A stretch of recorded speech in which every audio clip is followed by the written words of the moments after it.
Hello, I'm Patrick Emery from Matrix Science. In this presentation, we'll be looking at the different ways we can use Mascot Server and Mascot Distiller for protein quantitation.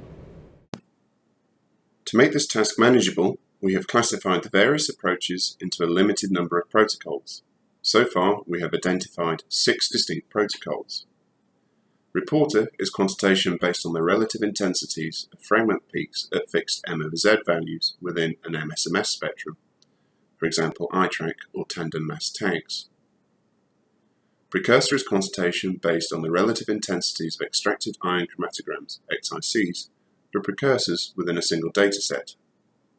This is by far the most widely used approach, which can be used with any chemistry that creates a precursor mass shift, for example 18O, Aqua, ICAT, ICPL, metabolic, SILAC, etc.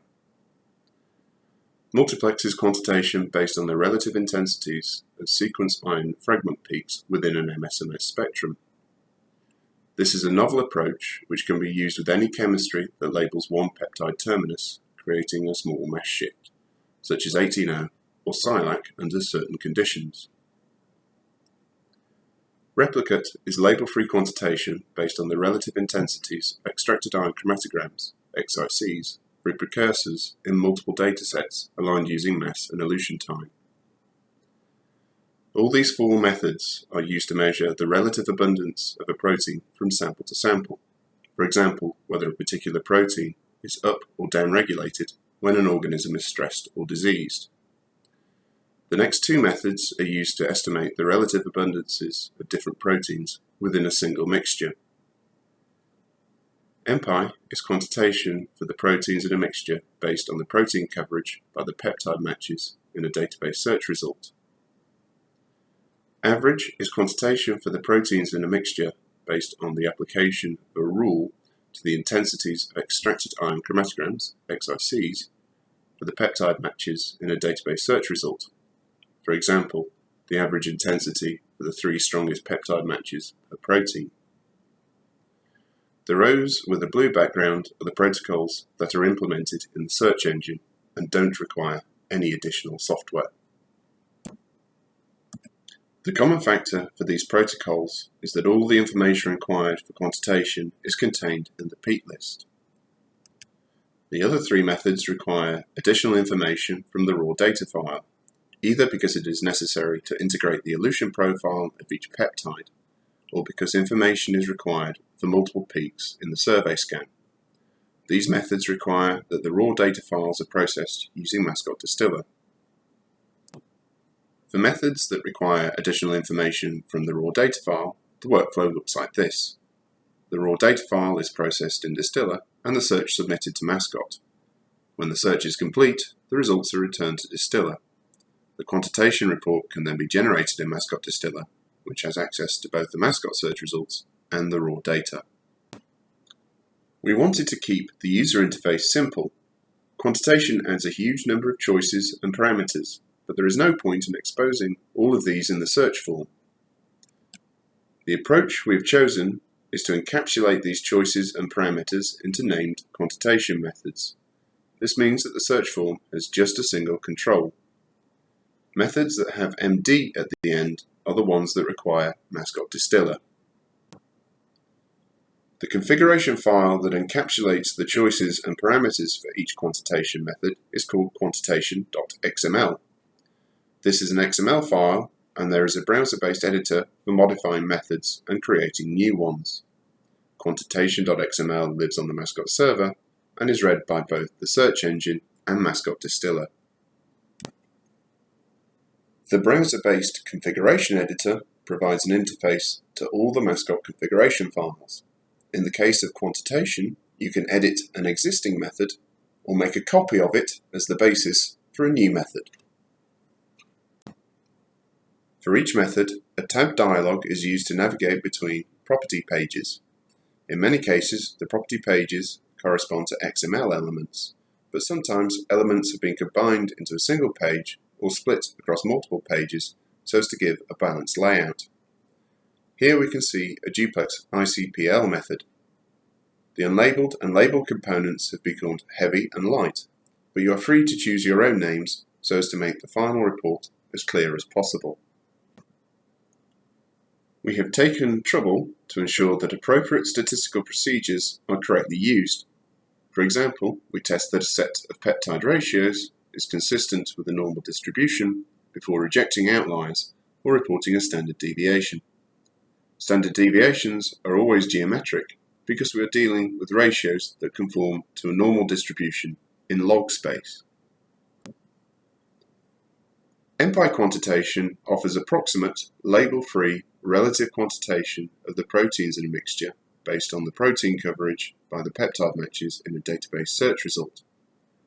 This approach was developed by Ishiyama and colleagues. It is very simple. It is also very approximate, because there are many arbitrary assumptions in the way that the number of observed and observable peptides are calculated. Nevertheless, Ishiyama's paper shows that it can be a useful guide to relative amounts. emPAI doesn't require a label or special data processing, so it is always reported in a standard Mascot results report, as long as the number of MSMS spectra is at least 100.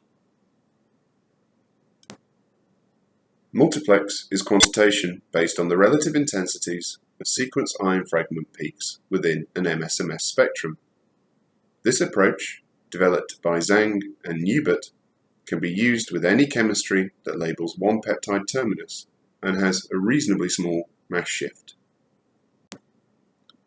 This diagram, copied from the MCP paper, illustrates how it works. On the left, we have conventional quantitation, the precursor protocol, in Mascot terms. This requires the precursor intensity for each component to be integrated across its solution profile. In the case of the Multiplex protocol, the MS1 transmission window is set wide enough to allow both components through simultaneously, giving a mixed MSMS spectrum. The relative amounts can be measured from the sequence ions that include the labeled terminus. If the label is on the carboxy terminus, we see the ratios in the Y ions. The multiplex method has the potential to give excellent precision because each ratio is represented by multiple sequence ion pairs. On the other hand, the ratio will only be accurate if several constraints are met.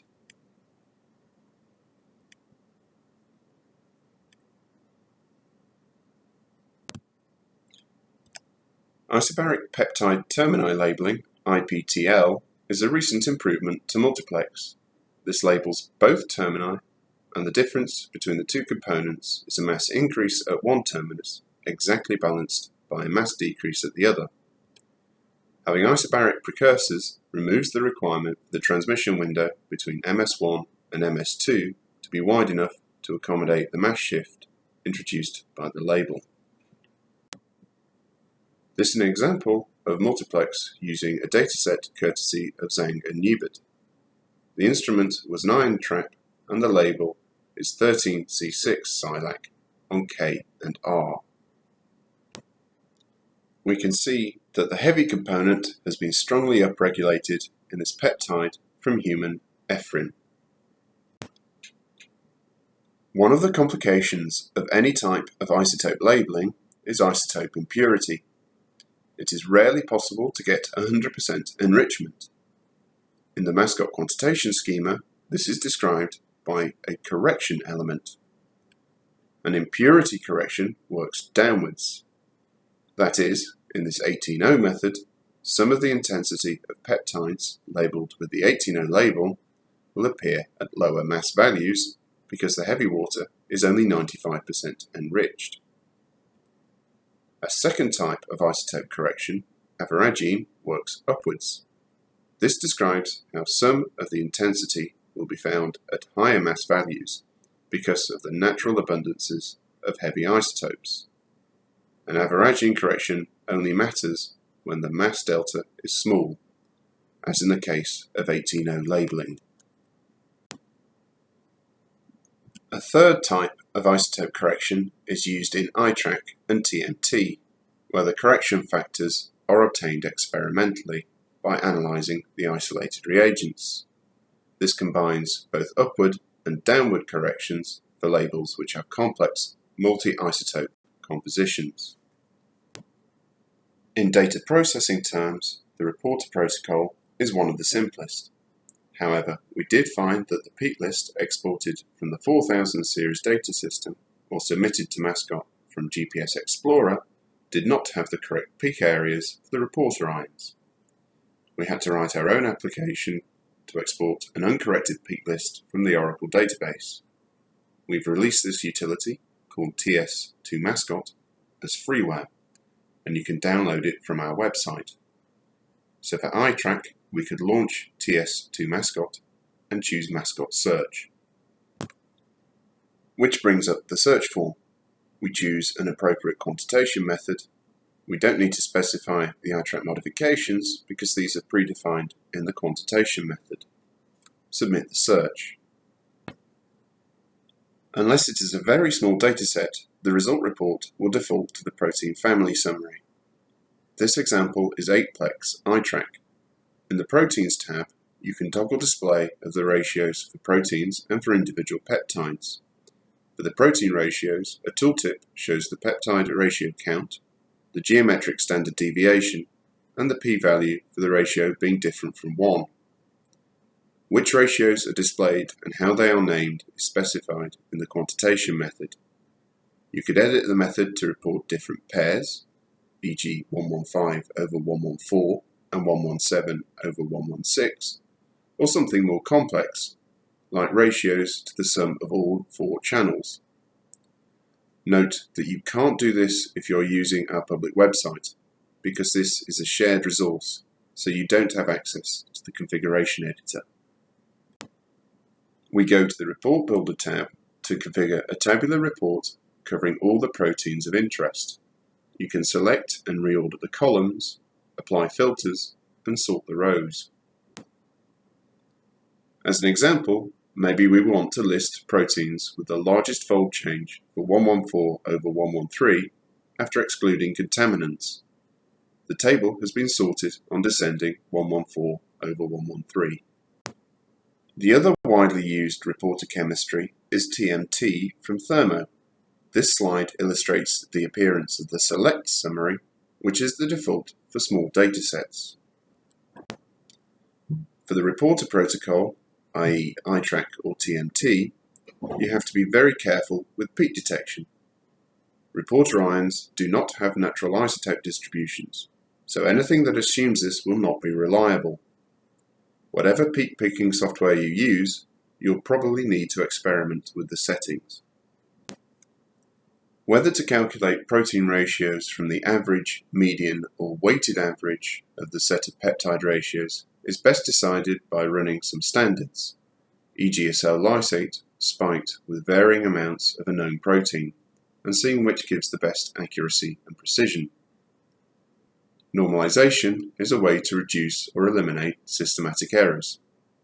In Mascot 2.5, you can normalise to 1 or more proteins or 1 or more peptide sequences. Normally, these will have been spiked into the sample for this purpose. You can also perform global normalisation by forcing the average or median ratio for all peptides to 1. If the average or median ratio is supposed to be 1, this is the smart thing to do. In other cases, it is the wrong thing to do. For example, if you are analysing a dilution series where the ratio is supposed to be 3 to 1, you wouldn't want to force it to be 1 to 1. Let's turn to the precursor protocol. This is where we have to use the Mascot Distiller Quantitation toolbox. I'm going to illustrate the workflow using one of the Q-style sample datasets that can be downloaded from the MS Quant homepage. This is a SILAC sample with 3 components: unlabeled, arginine labelled with 13C6, and arginine labelled with 13C650N4.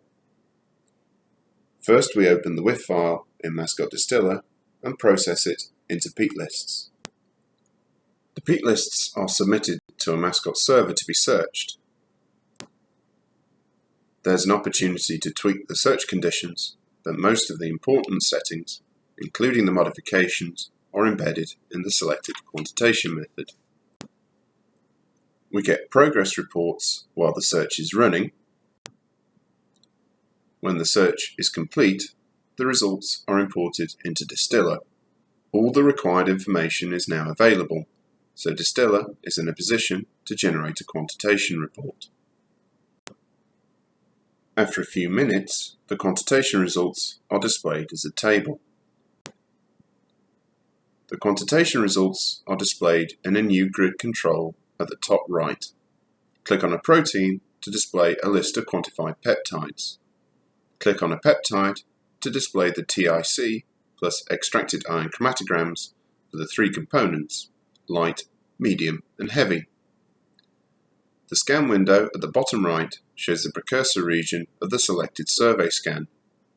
The observed spectrum is in red. This is overlaid with black traces showing the isotope distributions calculated for the ratio being reported. You can make a visual judgment about the quality of the fit. The overlay can be turned on and off using a context menu. However big your screen, it is always difficult to find enough room to display everything. To try and make best use of limited space, the grid and tree can be unpinned so that they fly out when required and disappear when you move the mouse away.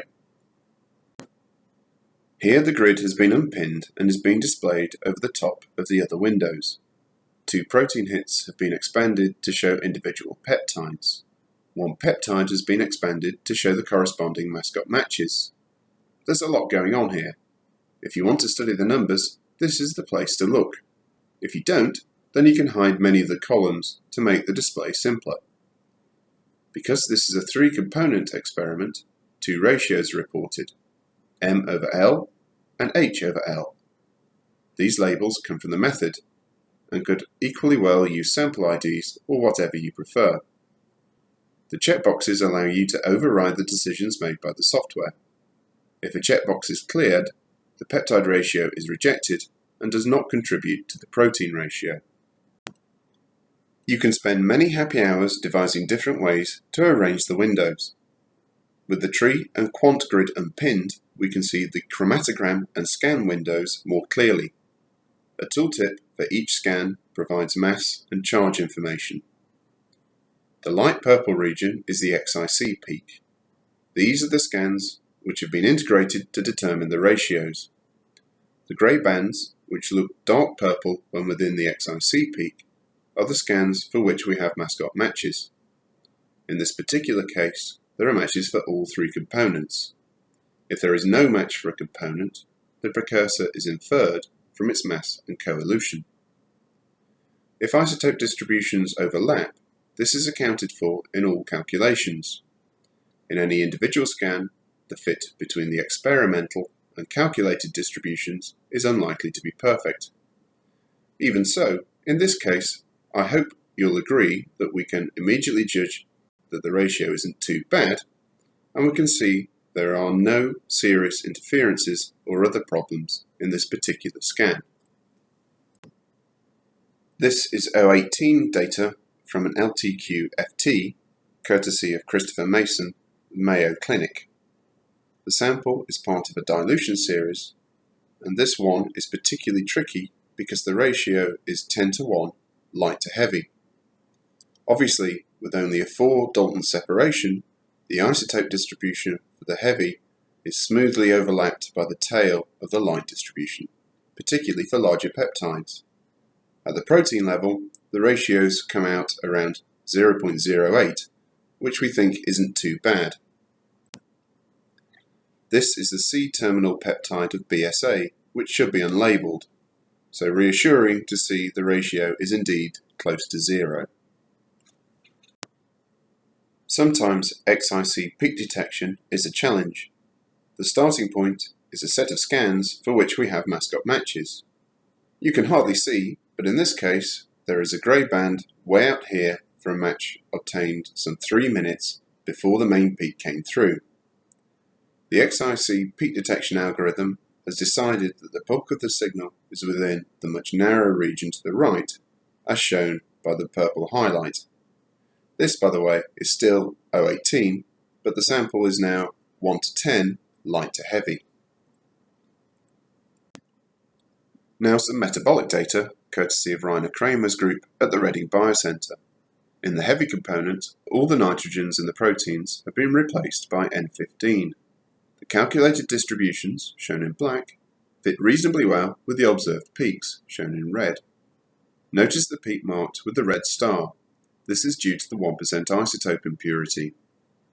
For this particular ratio, there is evidence for some interference between the light and heavy precursors, and also something happening off to the right. But in general, this is a clean spectrum and can be expected to give a good ratio. We expect that most people will want the software to make this judgment most of the time. In the quantitation grid, the figures in the columns headed standard error, fraction, and correlation are measures of the quality of the spectrum in the precursor region. The software compares these numbers with thresholds to decide whether to accept or reject a ratio. If you want, you can override these decisions using the checkboxes. I'll describe briefly how each of these criteria work. Fraction is the fraction of the peak area in the precursor region accounted for by the components. Here is a spectrum where there are a lot of interfering peaks. When we add up the areas, the expected precursors only account for 44% of the area, so the ratio is rejected. This threshold, like the others, is set as part of the quantitation method. What about a case where the interfering peaks come right on top of the precursor peaks? A test on the matched fraction won't help. This is why we have a second test on the shape of the distribution. This uses the correlation coefficient between the predicted and observed precursor isotope distributions. Here is a case where the ratio fails the test because the correlation coefficient is only 0.49. Another column reports the estimated standard error for the calculated ratio. Each ratio comes from making a least squares fit to the component intensities from the scans in the XIC peak. Here, for example, each point represents the heavy and light intensities in one scan. The gradient of the fitted line is the best estimate of the ratio. The standard error for the fit is a good measure of the reliability of the ratio and can simply be tested against another threshold. Of course, as always, garbage in means garbage out. Here is a case where the raw data are centroids, not profiles. Although we have good, strong MSMS, when you look at the survey scans, there are no proper isotope distributions. The monoisotopic peaks are approximately in the right place, but the spacings to the isotope peaks are almost random. The charge state is 2+, and the calculated overlay shows what the distribution should look like. Presumably, there was something seriously wrong with the original peak picking. We simply cannot expect to get decent quantitative information out of data like this. In the interests of time, we'll skip over the average protocol, but use this opportunity to point out that Distiller comes with comprehensive help. This page gives an overview of how average works and details all the configuration settings. There are similar pages for precursor and replicate. Replicate, you may remember, is label-free. Our implementation is identification-driven, not feature-driven. Distiller starts from the MSMS data, imports the peptide matches from a Mascot search, and then looks in the MS data for the precursors. As with precursor, you don't need MSMS in every file. You could have one file containing MSMS and the rest just containing MS, and all identifications will be based on the first file. A replicate project is always a multi-file project, with one file for each component. You can define custom ratios or have them auto-generated, with one file selected as reference and all the others reported relative to it. The tricky part of label-free is time alignment of the chromatograms. Distiller does its best, and here is an example where things are working, even though the precursor region is heavily overlapped. But here it fails. Distiller can manage small misalignments okay, but not severe misalignments or multiple XIC peaks. If alignment fails for a particular peptide, then the ratio is meaningless. And some final points. Arginine to proline conversion of SILAC label is supported. Quantitation can be limited to peptides which are unique to a particular protein hit. Quantitation results, including all intermediate values, can be exported as XML. XSLT style sheets can transform this XML into browser-based HTML reports with SVG graphics. Copying and pasting these reports is the best route to Excel. All steps from peak picking to quantitation can be automated using Mascot Daemon. And finally, if you wish to read further, here is the literature list relevant to the different quantitation methods.